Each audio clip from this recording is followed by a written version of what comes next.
বর্তমান পর্যবেক্ষণ ভিত্তি অনুযায়ী বিজ্ঞানীদের গবেষণায় তারা বলছেন মহাবিশ্বে শত শত বিলিয়ন থেকে কয়েক ট্রিলিয়ন গ্যালাক্সি থাকতে পারে। এটার পরিমাপটা এখনো নিশ্চিত নয়।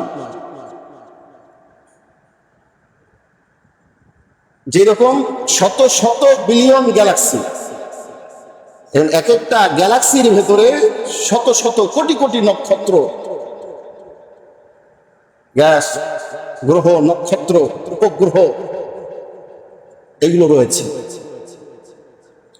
আমাদের পৃথিবী এটা একটা গ্রহ, এটাও একটা গ্যালাক্সির ভেতরে। এরকম শত শত গ্যালাক্সির ভেতরে একটা গ্যালাক্সিতে একটা গ্রহ হলো পৃথিবী। তা আমরা যে গ্যালাক্সিতে অবস্থান করছি, এই গ্যালাক্সির নাম হচ্ছে মিল্কি ওয়ে বা আকাশ গঙ্গা।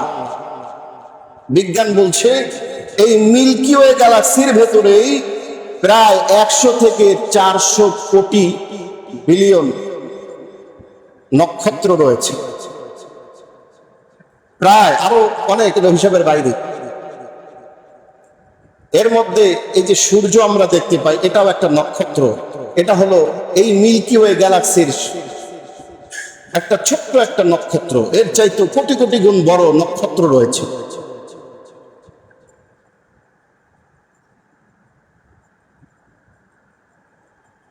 এই সূর্য এই গ্যালাক্সির ভেতরে শত শত কোটি বিলিয়ন কোটি গ্যালাক্সি নক্ষত্রের ভিতরে ছোট্ট একটা নক্ষত্র। এটার যদি পরিমাপটা আমরা একটু যদি গবেষণা করি, দেখেছি এই ছোট্ট নক্ষত্রটা এটা কত বড়।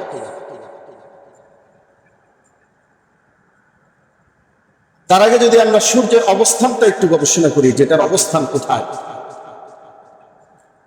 এই সূর্য মিল্কি ওয়ের কেন্দ্র নয়, এটি কেন্দ্র থেকে প্রায় 26 থেকে 27 হাজার আলোকবর্ষ দূরে অবস্থান করছে। এই মিল্কি ওয়ে গ্যালাক্সির কেন্দ্র থেকেও প্রায় 26-27 হাজার আলোকবর্ষ দূরে অবস্থান। আর এই সূর্যটা পুরো গ্যালাক্সিটা অতিক্রম করতে, প্রদক্ষিণ করতে প্রায় 23 থেকে 25 কোটি বছর সময় লাগে। পুরো গ্যালাক্সিটা যেমন সূর্য গ্রহণ হয়, চন্দ্র গ্রহণ হয়, এগুলো প্রদক্ষিণ করতেছে, ঘুরতেছে। এই ঘুরতে একটা সময় লাগে। সূর্য গ্রহণ যেমন সময় লাগে প্রায়, আমরা দেখি 30 বছর বা 25 বছরে একবার সূর্য গ্রহণ হয়, হয় না? এরকম একবার ঘুরতে, গোটা সূর্যটা পৃথিবীর চতুর্দিকে ঘুরতে প্রায় 25 থেকে 30 বছর সময় লাগে। এরকম চন্দ্রগ্রহণ হয়, এটা ঘুরে একবার ঘুরে আসতে সময় লাগে। এরকম পুরো গ্যালাক্সিটাই সূর্যটা অতিক্রম করতে প্রায় 25 থেকে 26 কোটি বছর সময় লাগে। তাহলে চিন্তা করেন কত বড় এই গ্যালাক্সি।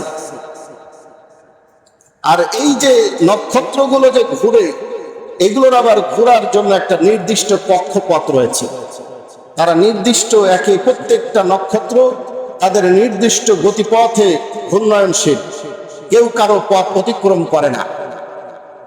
অর্থাৎ আল্লাহ রাব্বুল আলামিন বলছেন, ওয়াকুল্লুম ফি ফালাকিন ইয়াসবাহুন,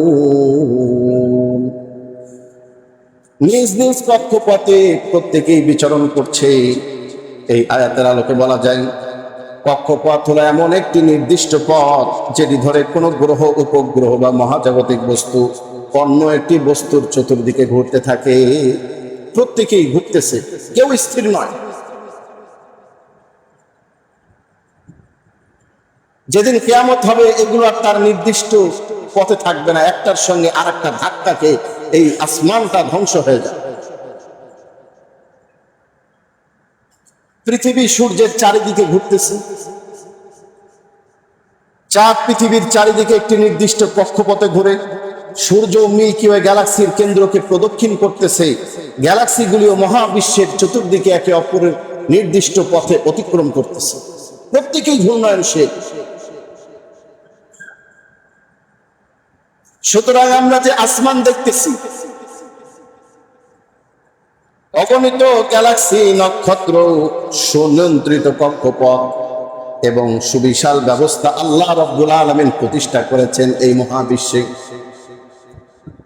সুনিয়ন্ত্রণ পথ ধরে চলতেছে, আল্লাহ তাআলা সাজিয়ে রেখেছেন। আল্লাহ রাব্বুল আলামিন বলেন, মা তারা ফি খালকির রহমানি মিন তাফাউত ফারজি'ল বাসারা হাল তারা মিন ফুতুর।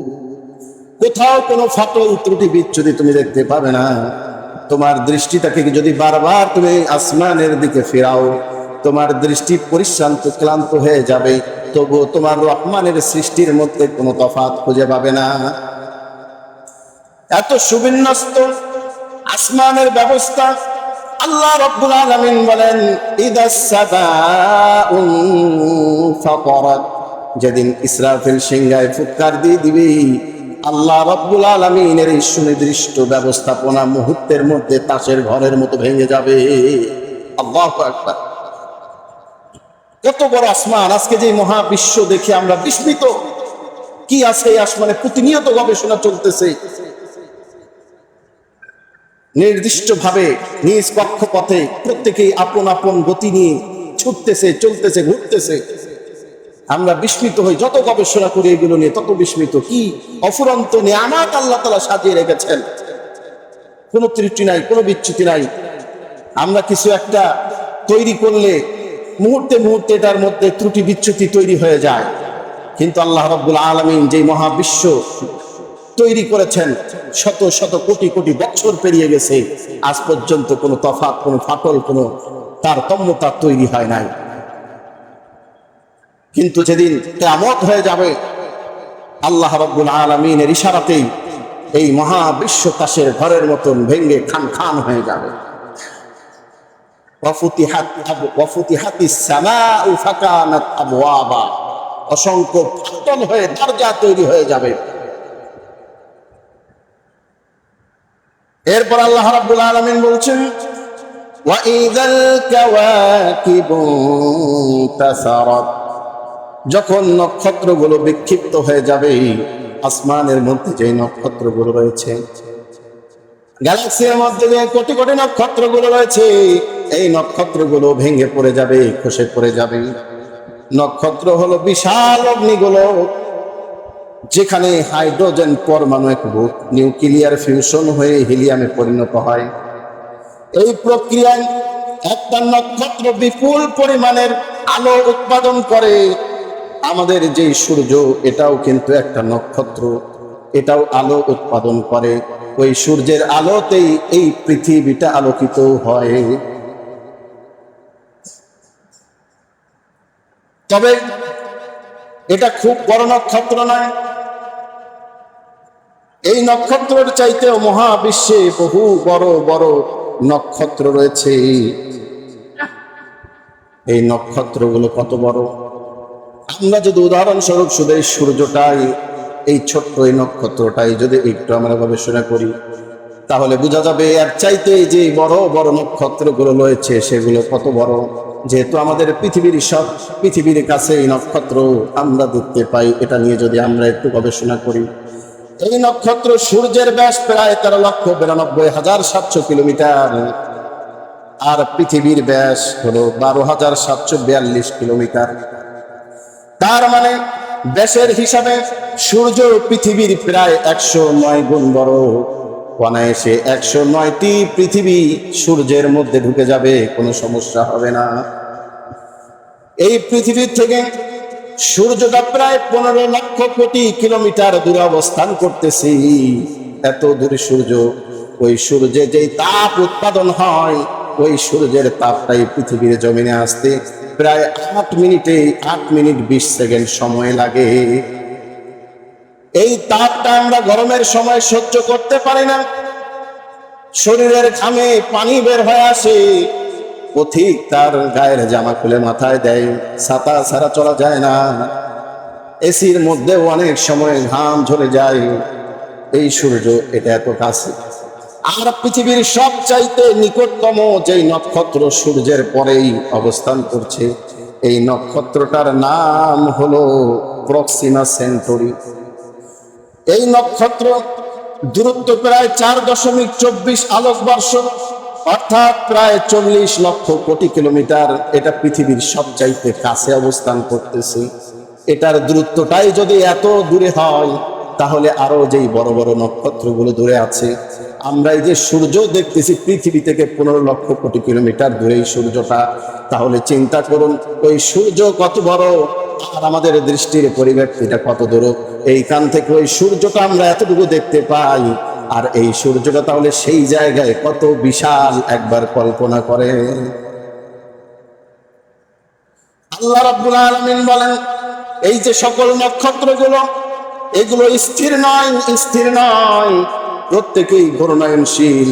ও কুল্লুন ফি ফালাকিন ইয়াসবাহুন, প্রত্যেকেই আপন আপন কক্ষপথের মধ্যে বিচরণ করতেছি। যখন আল্লাহ রাব্বুল আলামিনের আদেশ হয়ে যাবে, ওই সূর্য নক্ষত্রগুলো মুহূর্তের মধ্যেই খান খান হয়ে যাবে। ওয়াইদাল কাওয়াকিবু ইনতাসারাত, কিয়ামতের দিন কোটি কোটি নক্ষত্র নিজ নিজ নিয়মে চলতেছে, কিন্তু আল্লাহ রাব্বুল আলামিনের হুকুমে ওই নিয়ন্ত্রিত কক্ষপথ থেকে বিক্ষিপ্ত হয়ে সবগুলো নক্ষত্র ধসে পড়বে। ওয়ালাকাদ যায়্যানাস সামাআদ দুনিয়া বিমাসাবিহা ওয়া জাআলনাহা রুজুমান লিশ-শায়াতিন ওয়া আ'তাদনা লাহুম আযাবাস সাঈর। আমি আসমানটাকে ওই সকল নক্ষত্রগুলো দিয়ে আমি সাজায় রাখছি। সন্ধ্যার পর আসমানের দিকে নজরটা দিবেন, কোটি কোটি তারকা আপনার নজরে আসবে, কোনোদিন গুণে শেষ করা যাবে না।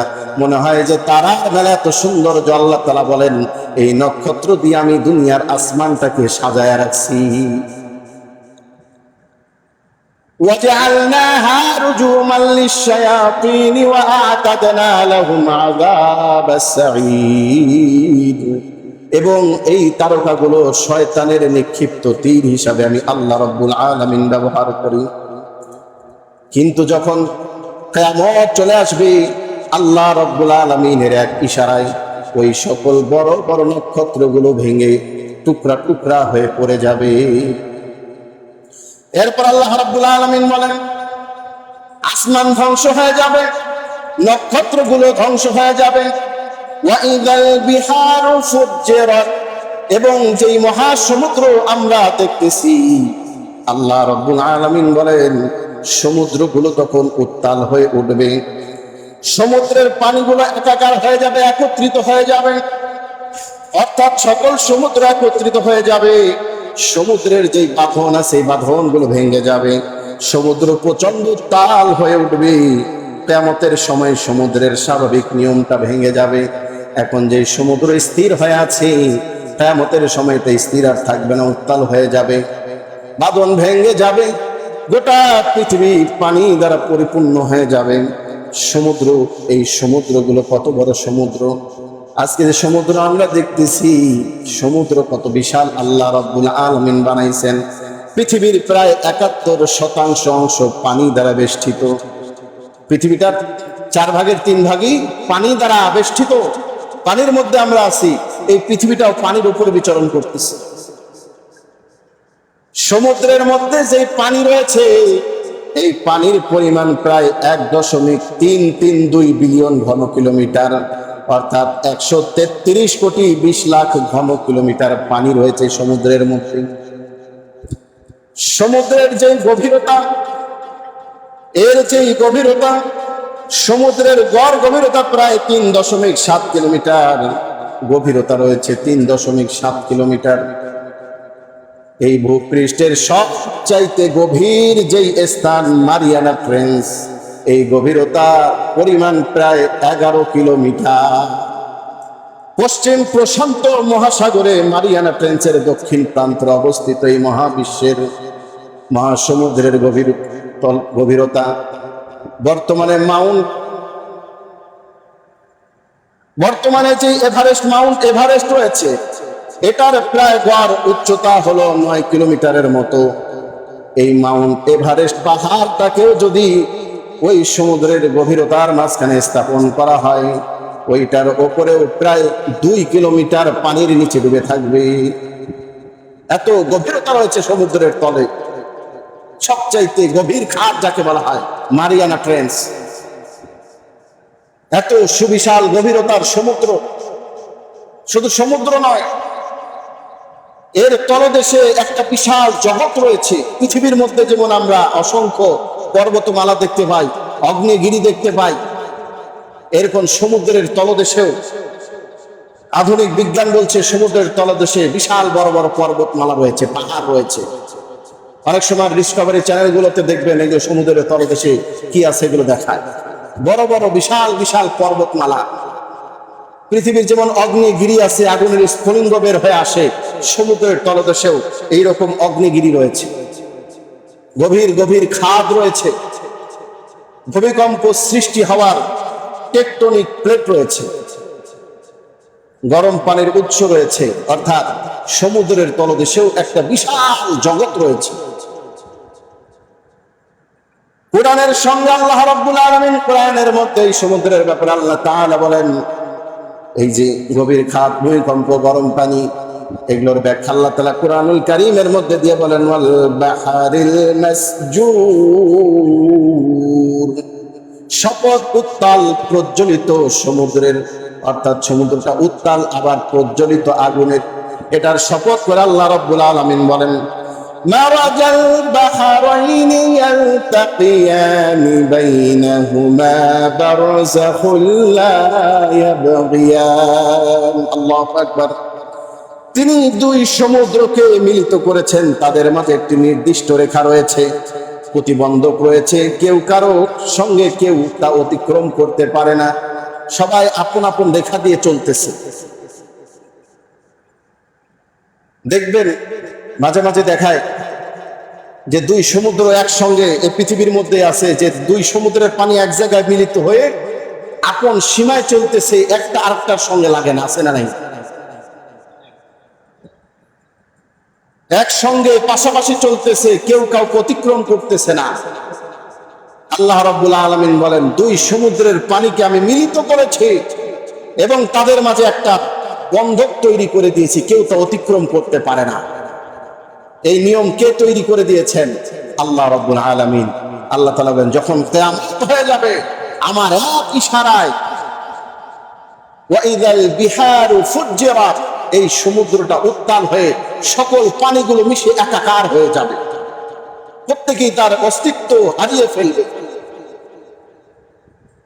যেই রবের বিধান নিয়মে সমুদ্র একটা নির্দিষ্ট নীতিমালা মেনে চলতেছে, সেই দিন কিয়ামত যখন হয়ে যাবে এই নীতিমালা আর থাকবে না, সব কিছু ভেঙে খান খান হয়ে যাবে।